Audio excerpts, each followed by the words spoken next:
Coming up on today's edition of the Art Marketing Podcast, we're talking about from spam to priority inbox. This is the email strategy that no one talks about. Specifically, we're going to talk about this rarely mentioned email strategy that works. I'm going to explain it, why it works, leave you with some creative inspiration that you can use in your next email send.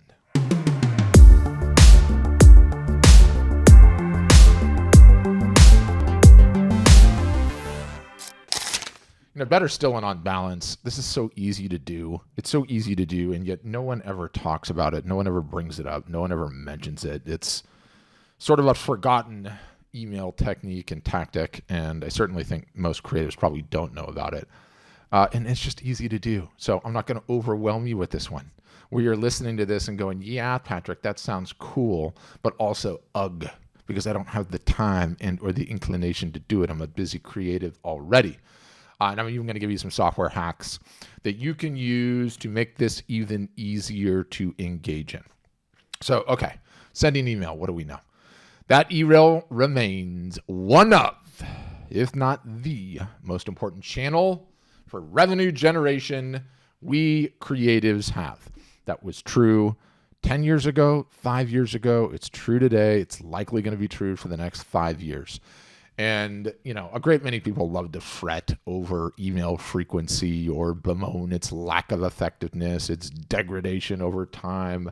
People send too much email and all of that. But the smart artist knows that your email list is no different than a garden. It needs tending. It needs care. It needs TLC. And if it receives that TLC, it's going to perform and continue to perform for the rest of your art selling careers. Email is just so important. So I want to talk about a technique today that I rarely see get mentioned. As I said, no one really talks about it. Now, for the loyal listeners who went through the last Q4 inspired email episode, I talked about it briefly, and it's this notion of email replies, their importance, how to think about them. After that, you guys sent me a bunch of follow-up email questions on the subject, sort of asking for a little bit more of the tactical. And so this episode, it's for you, but it's also for me. It's for all of us.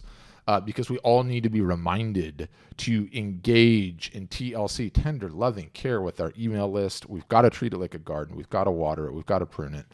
We've got to get the weeds out. So today I'm speaking about the number of replies you get from your email subscribers to the email that you send.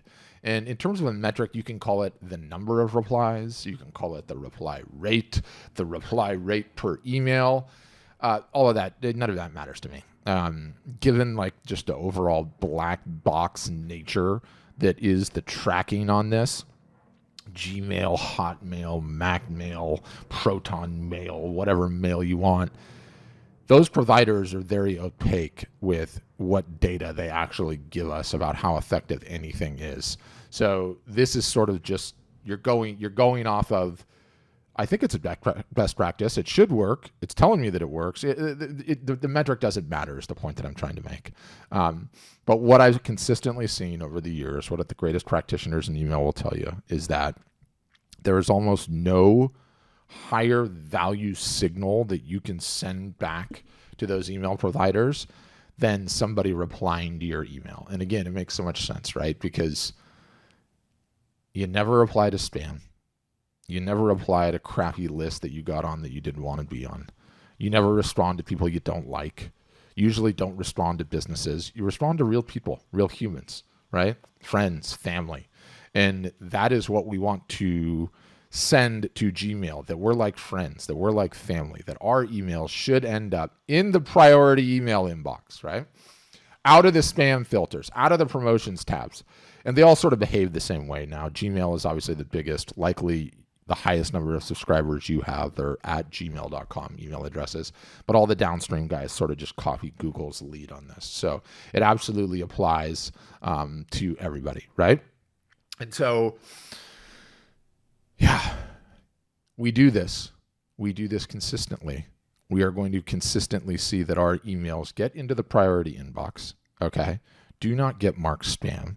And if they get into the priority inbox on all of the providers, if they do not get marked spam, they are going to get opened, they are going to get clicked, and they are going to get replied to. It's like a self-fulfilling prophecy. I mean, email is crazy these days too, right? And just to put a finer point on how important these are, for a work Christmas party, I got like is it Postmates or whatever the invite, paperless post, I think is what it is. Like, I just got one of those invites, right? Paperless post. Everybody uses that for invites. Totally respected company. You've been invited, and it's like that fancy little, looks like a letters being opened web animation that they have when they send one of those invites. And I never got that email. It went straight to my spam. Paperless post, a reputable company with a great sender score. Then someone at this company emailed the whole company and was like, hey, just to let you know, our email ended up in spam, right? And why is that? It's a company. No one ever replies to the paperless post email. It doesn't have any reply signals. There's other reasons for that, but it's profound, okay? And it's even more profound when you think about it from a strategic, standpoint. And this is why I mean, like, no one ever talks about it. Anytime you hear anyone talking, consultants, marketing gurus, probably even me, others, email strategies, what to do, how to get the most revenue out of it. What does everyone always talk about? They talk about subject lines, and they talk about email copy, and they talk about what sender name to use, and how many links should you have in your email, and what time of day to send the email, and sending to segments, and warming up lists, and A/B testing, and on and on and on. What does no one ever talk about? What are the strategies to get email replies, to get your list, your collectors, your fans, your customers to hit reply to your email and send that signal, send that all-important signal back to Google and Mac Mail and Apple Mail and Proton Mail and whatever else. So it's a big deal. It's profound when you think about it. And the beauty of this whole technique, the beauty of this whole tactic is that at its core, it's when you take your immediate and selfish needs out of the equation by not placing a link in an email, by not asking them to click on anything, by not asking anything to serve your needs. And instead, you just ask a question. Genuine questions. You do that, you get the best result. And that's essentially the essential element, the sine qua non of any email reply. It's just asking a question. It's you sending an email to your list and asking a question and not asking for anything else. It's so simple. It's asking follow-up questions. It's turning an email, okay, and a reply into a conversation thread. And quite frankly, it's one of the best ways to just react with your list, period, learn things, foster relationships, be human, be a friend, and have conversations. So let's talk about the technique at its core. It's simple. You write an email. You don't ask them to do anything for you, not to buy anything. You're not having a sale. You're not talking about your new release. You're not doing anything to promote yourself. You are just asking a question. Hey, Patrick, just checking in on you. How you doing this week? Would be an example. Hey, Patrick, Halloween's coming up. Have a costume idea in mind? Simple. Hey, Patrick, I'm exploring new directions. If you could have me paint anything in the next 30 days, what would it be? Hey, Patrick, I'm trying to pick between this and that. Do you have a vote on this? Do you have a strong opinion? Hey, Patrick, what do you think of this AI stuff? Are you using any of it? Totally an email I would send. It can literally be anything, right? Again, the profundity is just realizing that you need to design emails for nothing that you normally design an email for, and instead design an email just for a reply, okay? Just for a reply. That is the only metric that matters, the OMTM. And broadly speaking, it can be just about anywhere too. You're not, what I just outlined is like, don't think about anything else you have going on in your business. Don't think about what you need, your sale, your opening, do this, Wifty, what's in it for me? And instead just ask for a reply, right? And that's true. Those are great ones to send, but you can actually do this anywhere, okay? You can send one-off personalized emails. Those work, not even from your ESP, not from your MailChimp or your Active Campaign or your Constant Contact. You can actually just do this from your Gmail. It all rolls up to your sender score, right? You can and I shouldn't say not your Gmail, but like, let's say, I'm Patrick at patrickartist.com and I send my emails through MailChimp, but I also can send them through Google, right? Where you do the replies. Even just sending them through there, asking questions still improves your sender score. Okay. You can hand email every new email subscriber you get and just ask them, hey, how'd you hear about me? That's a twofer, right? Because one, you're asking a question, getting a reply. Two, you're actually finding out what part of your marketing's working. You can design an email just for replies, kind of what we went over in the previous section, right? There's nothing else. Just try to get a reply. Send that to your entire list. You can ask for replies in the PS and do this in most emails, even when you are running a campaign or running a sale or promoting your gallery opening or letting them know you're going to be here or there, whatever you're doing. You can always just throw in a PS. If you have any questions, I'd love to answer them. P.S. What would you like to see me paint next? P.S. I'm thinking about changing some subject matter material and taking a photo trip here or there. What do you think? Like, you can put it in the P.S. Okay. You can use it to reward folks that reply to your emails. Hey guys, I'm giving away a such and such. To enter to win, all you got to do is reply to this email. You could use it that way. A great way to do it, right? And it's just a great technique across the board. It should be done all year long. And if you start doing this now, not only will your email and deliverability rates improve, but you're also going to get to know your list better, your followers, your collectors. You're going to get an increase in sales as a result of it, your opportunities, your commission, your business gigs, my friend has my friend has a restaurant. Oh, by the way, I know an interior designer. All of those types of things happen in conversations, okay? They happen in conversations, and all you have to do is start some. Like, we're rewarded multiple times in multiple different ways for engaging in this strategy, okay? So let's talk some ideas that you can use to do this, some nuance and some tradecraft, and then how you can level things up with AI. It's not what you're thinking, but how you can level things up with AI, and then we'll wrap this up. Now, number one, I'm going to include a PDF in the show notes that will give you 100 plus examples of questions you can include in your emails. Email, copy, tactics, way to ask questions, way to be creative with it, way to be selfish with it, way to be altruistic with it, all the various different ways to do this. So if you're listening, this is one of the episodes where you actually have to go to the show notes. Everybody always says, it's in the show notes, go to the show notes. No one ever goes to the show notes. You should go to the show notes this time, okay? So it doesn't matter if you're listening on Apple, Spotify, YouTube. It will be in the description, a simple PDF click. If you're lazy, you can copy and paste these things and throw them directly into your email, okay? When you do this, okay, number two, we're going to get right into the tradecraft. Examples I've already given to you, number one. That PDF is good to go. Number two, some tradecraft. When you do this for any length of time, you start to learn some of the nuance to all of it, right? And some of the nuance here. Bottom line, some people are just chatty on email. You might be one of them. I love you if you are. You know who you are, right? The email reply is valuable each and every time you get one. The first time, the second time, the 50th time, okay? So don't be afraid to get some conversations going and to keep them going, to have some chats.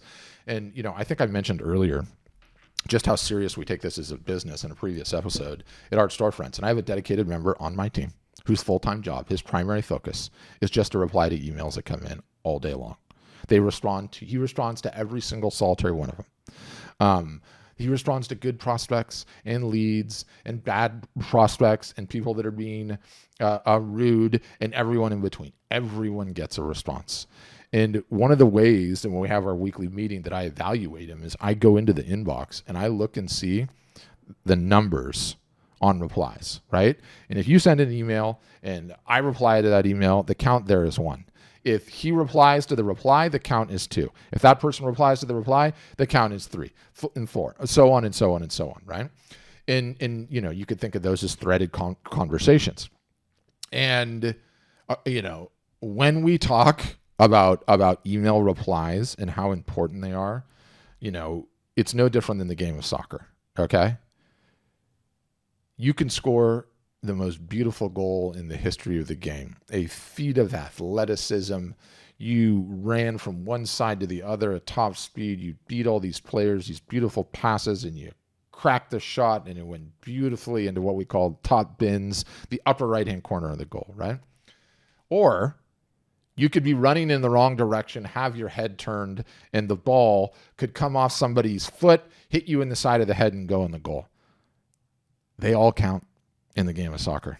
They all count. The pretty goals, the ugly goals, and everything in between. It all racks up to what your overall score is. It's the same thing with email replies. It can be the first email reply. It can be the 7th email reply. It can be the 20th. It can be one on a thread. They all count. They all count. They're all goals that you're scoring. It's all sending signals back, okay? So when you understand that nuance, when you understand that there are chatty people on your list that love to have conversations, you can start having some conversations, right? You know who these folks are, and you could engage in some of these conversations. You can seed these conversations. So, the long and the short is don't be afraid to have some.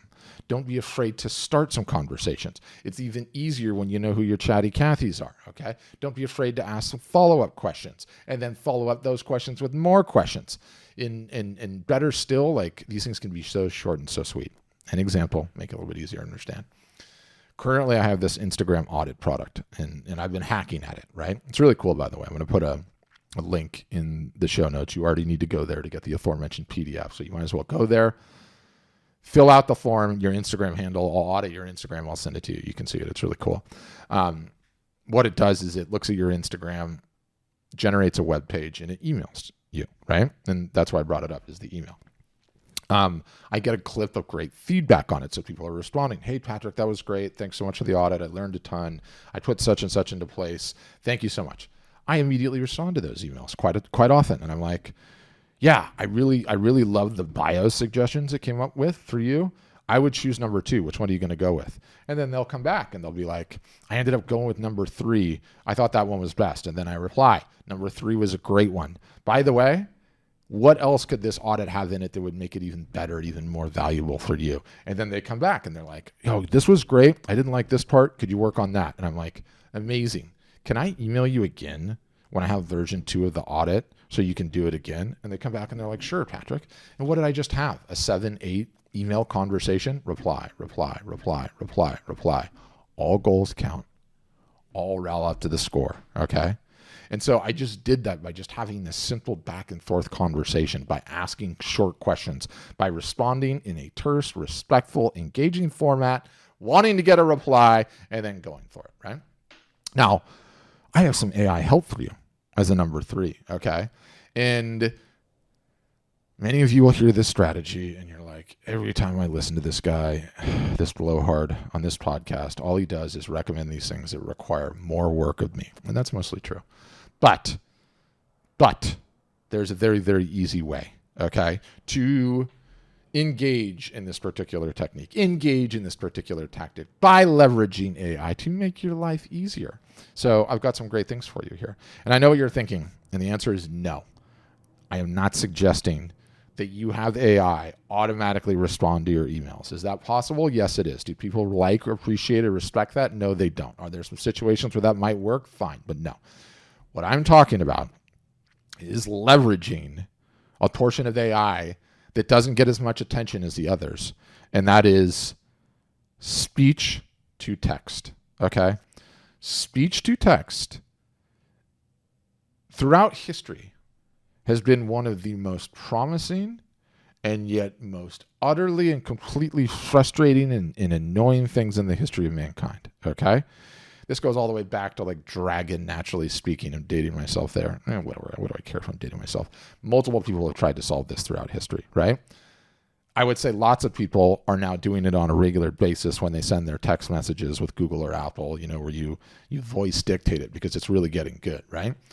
I'm here to tell you that this technology has moved so fast that now it is near damn 100% accurate all the time, and it is near immediate, even for someone that mumbles and stumbles and talks as fast as I do. This tech has come so far while you were sleeping, while you were ignoring it, and many of you have probably tried it, and you're like, yeah, okay, this is cool, but I have to retype some words, and it's not fast, it's annoying. You guys, it is so good now. It is so good that a buzzword has entered into the zeitgeist, and that buzzword is voicepill. You'll see a lot of people saying, okay, I have been voice pilled, because you realize for the first time in history, you can actually spend all day shouting into your computer instead of typing, and it works, and it's more efficient, and you can get things done faster. And not only that, everything that you do with AI, your prompts are better. Everything that you do with email, your email responses are better, because we talk in a different fashion into which we type, right? It's just different, and you'll notice this as you get into it. So, a couple of apps, okay? One that everyone's using is called Flow. All of them seem to have like Whisper in the name, because the AI model that started out doing this really, really well was Whisper. That's neither here nor there. One is called Flow. It's at whisperflow.com. Free to download. Works with Mac. Works with PC. You can use it with your built-in laptop mic. You can use it with your AirPods. You can use it with a wired microphone. You can use it. Those of you guys that have good external microphones, it all works. It's all deadly, okay? You can use that one. There's one that I use called Willow. I'm going to put links to both of these. It's Mac only, but two fantastic, fantastic products. And when you couple the fact that you are going to be replying to all of these emails because you are listening to my advice right now and you can't wait to start doing this, it's actually going to be fun.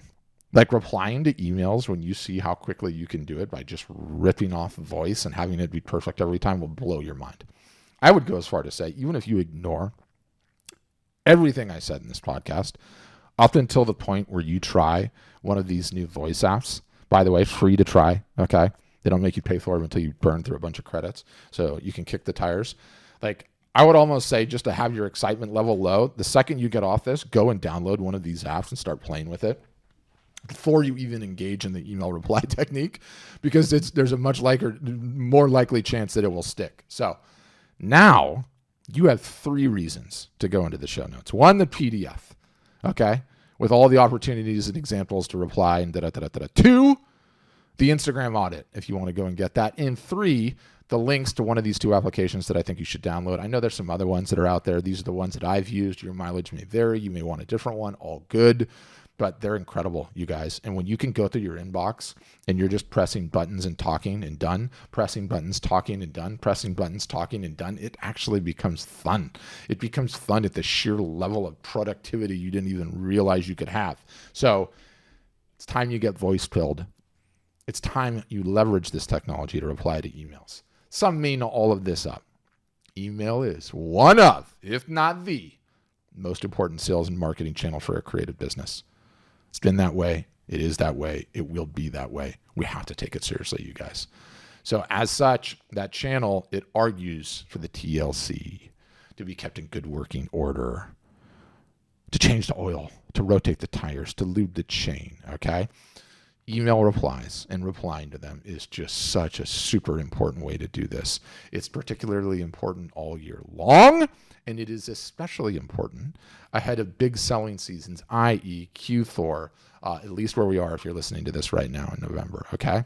If you start doing this, you will realize just how easy it is and yet how effective. Get the links in the show notes. Start working on this and win. Thanks for listening. And as always, have a great day.